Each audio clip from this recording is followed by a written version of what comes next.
प्रश्न एक। एक राज्य में वर्ष 2008 से 2014 तक के कृषि उत्पादन के पारंपरिक आधार से प्राप्त सूचकांक निम्नानुसार है। उस पर से अचल आधार का सूचकांक की गणना कीजिए। आधार वर्ष 2007 को लेना है। ओके, तो यह वर्ष, यह है कृषि उत्पादन का सूचकांक। आधार वर्ष 2007 को लेना है। तो ये है वर्ष, ये है कृषि उत्पादन का सूचकांक। आधार वर्ष का उल्लेख किया है, इसलिए वर्ष 2007 का सूचकांक 100 लिया जाएगा।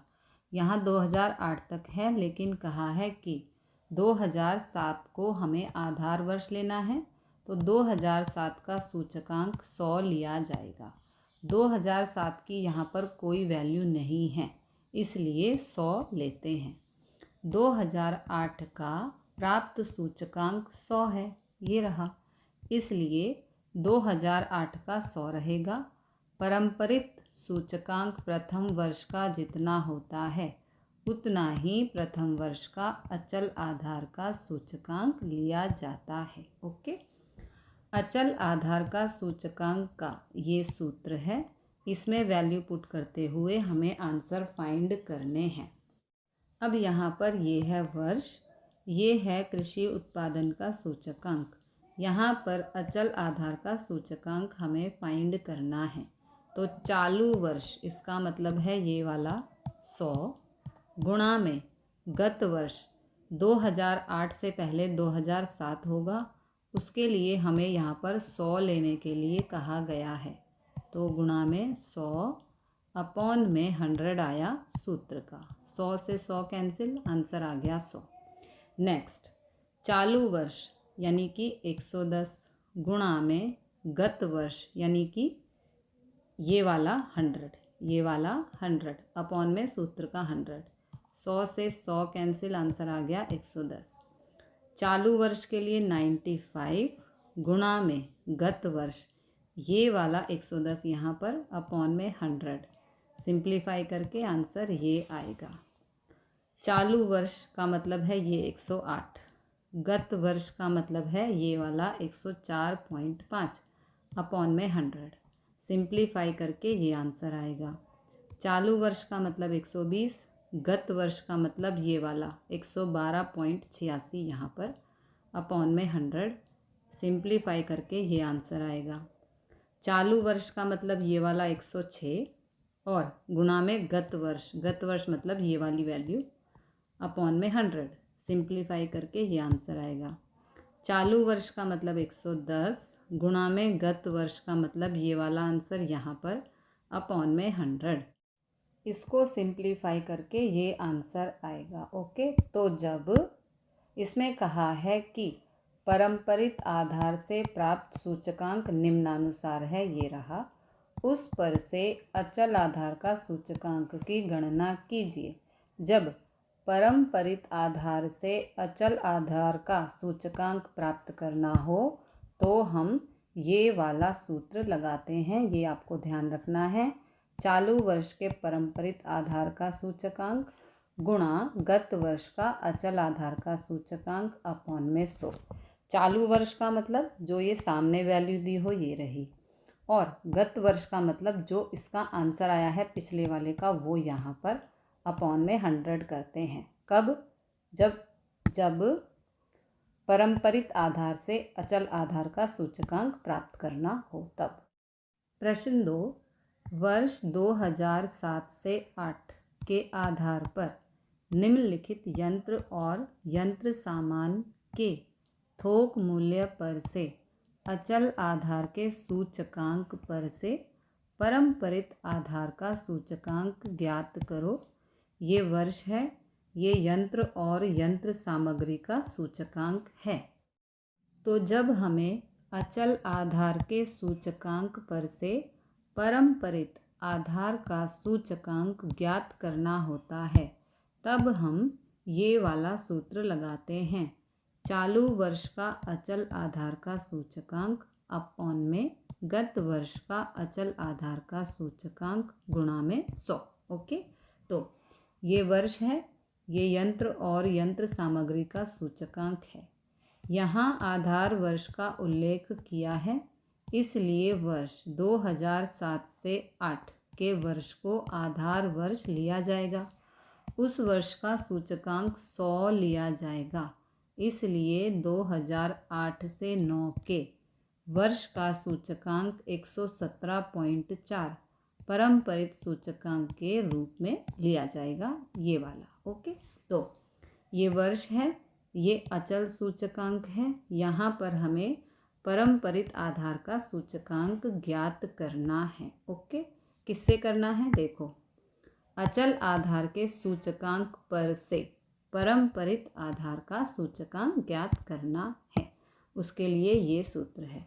Now put the values. देखो, तो यहाँ पर चालू वर्ष का अचल आधार का यानी कि 117.4 अपॉन में गत वर्ष का अचल आधार का सूचकांक, तो ये 2008 से 2009 है, इससे पिछला 2007 से 2008 होगा, उसका हमें 100 लेना है। ओके, तो अपॉन में 100 गुणा में ये वाला 100 सूत्र का, 100 से 100 कैंसिल, ये आ गया 117.4। ओके, अब यहाँ पर चालू वर्ष तो 118 अपॉन में गत वर्ष, 118 से पहले है 117.4 अपॉन में आ गया गुणा में 100, सिंप्लीफाई करके ये आंसर आएगा। चालू वर्ष 121.3 अपॉन में गत वर्ष, 121.3 से पहले है 118, है ना, गत वर्ष बोलेंगे इसको, अपॉन में 118 गुणा में 100, सिंप्लीफाई करके ये आंसर आएगा। चालू वर्ष 125.1, इससे पिछला गत वर्ष कहलाएगा जो है 121.3 गुणा में 100, सिंप्लीफाई करके ये आंसर आएगा। ये चालू वर्ष, ये है इसका गत वर्ष यानी कि 125.1 अपॉन में गुणा में 100, इसको सिंप्लीफाई करेंगे ये आंसर आएगा। फिर चालू वर्ष है 131.6, इसका गत वर्ष है 128.4 अपॉन में जाएगा गुणा में 100, सिंप्लीफाई करके ये आंसर आएगा। चालू वर्ष ये है 134.6, इसका गत वर्ष है ये पिछला यानी कि 131.6, गुणा 100 करेंगे ये आंसर आएगा। इस तरह से आपको परम्परित आधार का सूचकांक फाइंड करना है। प्रश्न 3, अहमदाबाद के औद्योगिक कर्मचारियों के लिए वर्ष 2015 के जनवरी मास से अक्टूबर मास तक के भोजन के अचल आधार का सूचकांक निम्नानुसार है, उस पर से परम्परित आधार के सूचकांक ज्ञात कीजिए। ओके, ये मास यानी कि महीने दिए हैं, ये है भोजन का सूचकांक। ओके, तो जब हमें अचल आधार का सूचकांक पर से परम्परित आधार का सूचकांक फाइंड करना हो, तब हम ये वाला सूत्र लगाते हैं। चालू वर्ष का अचल आधार का सूचकांक अपॉन में गत वर्ष का अचल आधार का सूचकांक गुणा में 100। ओके, तो यहाँ पर ये मास है, ये भोजन का सूचकांक है। परम्परित आधार का सूचकांक प्रथम वर्ष का 100 लिया जाएगा। यहाँ आधार वर्ष का उल्लेख नहीं है। ओके, हमें यहाँ पर किसी भी वर्ष को आधार वर्ष नहीं मानना है, इसलिए परम्परित आधार का सूचकांक प्रथम वर्ष का 100 लिया जाएगा। ये रहा। ओके, अब सॉल्यूशन स्टार्ट करते हैं। ये है मास, ये है भोजन का सूचकांक। तो यहाँ पर सूत्र क्या है? चालू वर्ष यानी कि 270 अपॉन में गत वर्ष, गत वर्ष मतलब इससे पिछला यानी कि 271 गुणा में 100, सिंप्लीफाई करके ये आंसर आएगा। चालू वर्ष 268 अपॉन में गत वर्ष 268 से पिछला 270 गुणा में 100, सिंप्लीफाई करके ये आंसर आएगा। ओके, फिर चालू वर्ष 268, गत वर्ष भी 268, अपॉन में 268 गुणा 100 आंसर आएगा। फिर चालू वर्ष 278 अपॉन में गत वर्ष यानी कि पिछला 268 गुणा में 100, सिंप्लीफाई करके ये आंसर आएगा। चालू वर्ष 283 अपॉन में गत वर्ष यानी कि 278 गुणा 100, सिंप्लीफाई करके ये आंसर आएगा। 283 चालू वर्ष, इसका गत वर्ष भी 283 अपॉन में 283 गुणा में 100 करके 100 आएगा।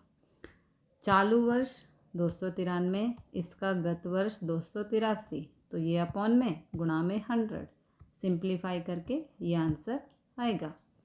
फिर चालू वर्ष 293, इसका गत वर्ष भी 293, गत वर्ष का मतलब है इससे पिछला, ओके, गुणा में 100, सिंप्लीफाई करके 100 आएगा। फिर चालू वर्ष 299 और इससे पिछला 293, तो यहाँ अपॉन में 293 गुणा में 100, सिंप्लीफाई करके ये आंसर आएगा। ओके। प्रश्न 4, वर्ष 2010 से 2015 तक के किसी एक प्रकार के स्कूटर के विक्रय की पारंपरिक आधार से प्राप्त सूचकांक निम्नानुसार है। विक्रय का मतलब है बिक्री यानी कि बेचना, ओके। उस पर से अचल आधार से सूचकांक की गणना कीजिए। यह है वर्ष, यह है बिक्री का सूचकांक, ओके। तो जब हमें पारंपरिक आधार से अचल आधार के सूचकांक की गणना करनी हो तो हम निम्न सूत्र का इस्तेमाल करते हैं। चालू वर्ष का पारंपरिक सूचकांक गुणा गत वर्ष का अचल आधार का सूचकांक अपॉन में 100, ओके। ये सूत्र हमें यहाँ पर लगाना है। ये है वर्ष, ये है बिक्री का सूचकांक। वर्ष 2010 का पारंपरिक सूचकांक 110 है, ये वाला, ओके। इसलिए अचल आधार वर्ष 2010 का सूचकांक 110 रहेगा, ओके। यानी कि 2010 का अचल आधार का सूचकांक 110 रहेगा, ये हमें बताया गया है। अब हम सूत्र से आंसर फाइंड करते हैं। चालू वर्ष 112 गुणा में गत वर्ष यानी कि ये वाला 110, यहाँ पर अपॉन में 100, सिंप्लीफाई करके ये आंसर आएगा। चालू वर्ष मतलब 109, फिर गुणा में गत वर्ष यानी कि ये वाला आंसर यहाँ पर अपॉन में 100, सिंप्लीफाई करके ये आंसर आएगा। फिर चालू वर्ष मतलब 108 गुणा गत वर्ष यानी कि ये वाला आंसर, ओके, अपॉन में 100, सिंप्लीफाई करके ये आंसर आएगा। चालू वर्ष मतलब 105 गुणा गत वर्ष मतलब कि ये वाला आंसर यहाँ पर अपॉन में 100, सिंप्लीफाई करके ये आंसर आएगा। फिर चालू वर्ष मतलब 111 गुणा गत वर्ष मतलब ये वाला आंसर यहाँ पर अपॉन में 100, सिंप्लीफाई करके ये आंसर आएगा, ओके। चालू वर्ष का अचल आधार का सूचकांक हमें फाइंड करना था, तो जब पारंपरिक आधार से अचल आधार का सूचकांक ज्ञात करना हो तब हम ये वाला सूत्र लगाते हैं, ओके।